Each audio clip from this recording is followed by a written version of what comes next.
Балалар, бүгін біз қазақтың өте қызықты ұлттық ойыны Ханталапай ойынын ойнаймыз.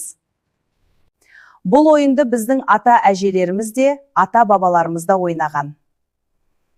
Асық қазақ балаларының ең сүйікті ойыны болған. Асық ойнап өсеміз, етті бала боламыз. Ұлттық ойын ойнасақ, біз мықты боп толамыз. Иә, қазір мен асықтарды ортаға шашамын. Мен Ханталапай дегенде бәрің тез-тез асық жинайсың. Кім көп асық жинаса, сол жеңімпаз болады. Дайынсыңдар ма? Иә. 1, 2, 3.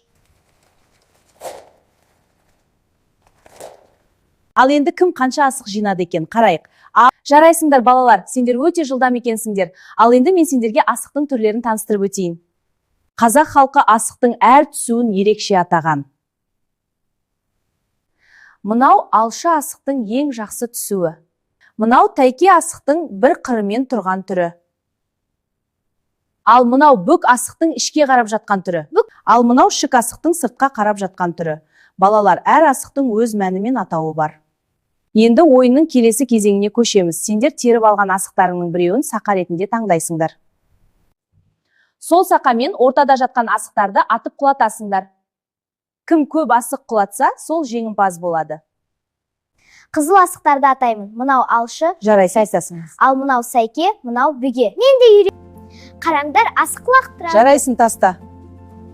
Опа! Кел қызым, асық ойынын көрсетші. Иә, апа, қараңыз. Жарайсың қызым.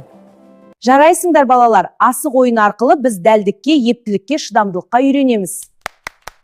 Бүгін сендер ұлттық ойынды өте жақсы ойнадыңдар. Ұлттық ойындарымызды ұмытпай, әрқашан ойнап жүрейік. Біз ұлттық ойындарды жақсы көреміз. Ханталапай! Қазақ халқының әрбір ойыны тәрбие мен дәстүрдің алтын қазығы.